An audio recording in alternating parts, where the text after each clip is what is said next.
The takeaway gets a little bit to the inside. There, Mark, you see how the club head gets in behind your hands quickly? Yeah.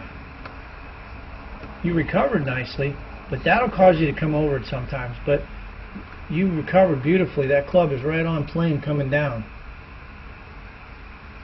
And so I'm just going to make a reference to the takeaways. So the way you practice the takeaway is probably 15 minutes a day. Place a club on the ground at 11 o'clock. Alright, so let's just show you the clock. 12 is straight up and down. Right. So the club's going to be maybe 11:30.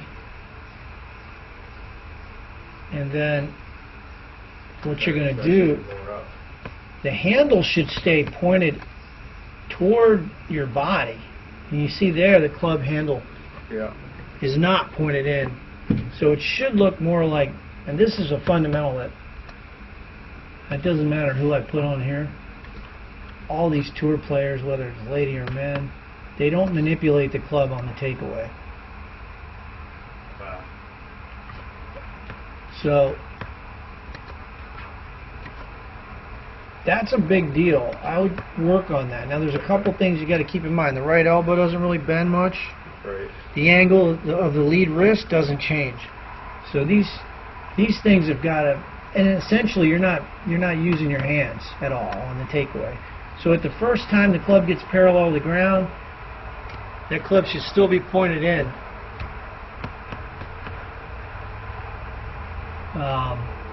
So yeah, that's a big deal. Let's see that here.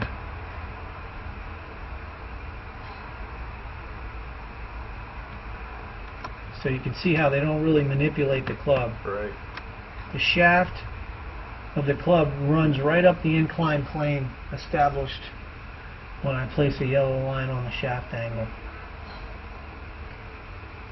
And then he's going to set it, and then that club head's going to run down the shaft line. So, yeah, wow, that's way. It's a little bit off, but that's okay. I mean, again, that's not a very much of a backswing, but it's in the right position for you to hit the ball, because if you were to lift your hands up any higher, the club would come outside and across the ball. But I do want you to clean that takeaway up. So you know, stick a club here, take your backswing and make sure that shaft's pointed inward. Wherever the end of the club is pointing, like in my case right at the belt line, when I turn back, the end of that club is still pointed at my belt, and this angle hadn't moved. So my lead wrist is not moving. And by getting that, that'll give you a lot more consistency, because what will happen is your hands won't play a big role in trying to somehow depend on timing. See, once that club gets in and behind you, it's easy to come over the top. Right. So I think that would be, I'd spend some time working on that. Okay. You could stick a rod in the ground or just, you know, in the grass. Right. And make sure the alignment stick is on the angle of the shaft.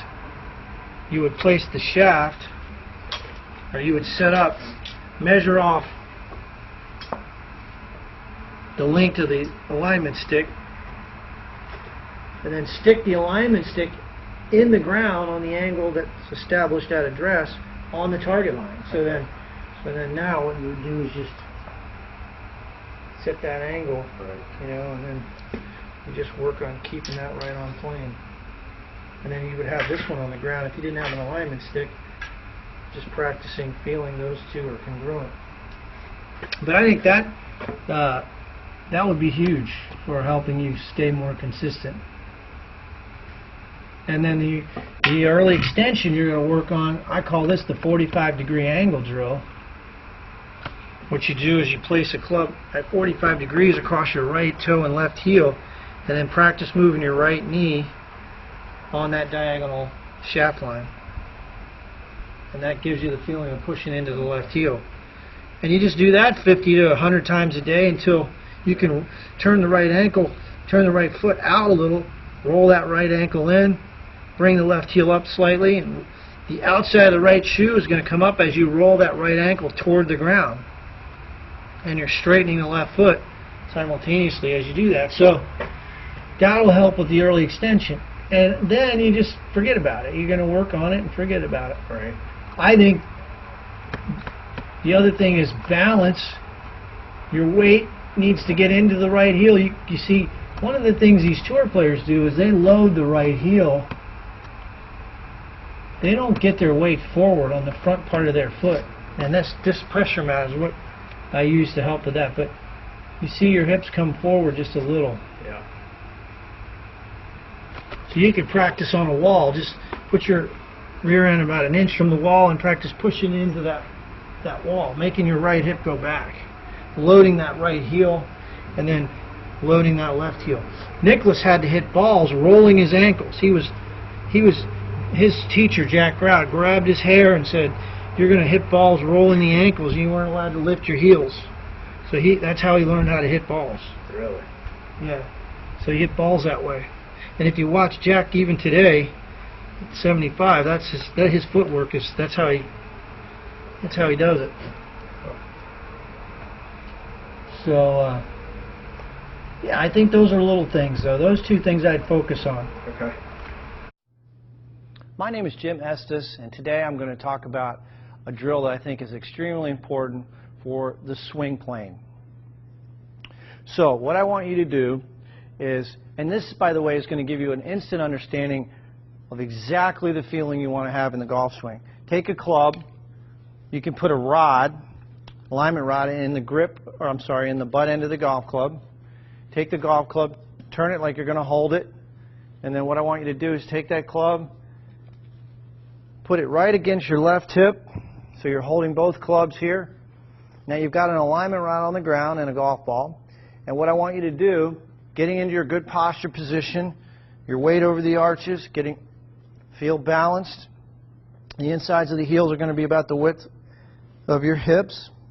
Take a swing back, slow motion, and trace with that alignment rod the target line all the way up. The shaft should be parallel to your target line at the top, and then slowly coming down, trace the line. And do this in slow motion. Right into the impact position. So this is a great feedback tool, visual feedback tool for learning the proper swing plane. Go right to your impact position. I encourage you to do this drill in slow motion. And if you have 5 minutes a day, if you do this drill every day, I guarantee you're going to improve your golf swing. So again, I think you'll find this to be extremely helpful. JimEstesGolf.com if you have any questions.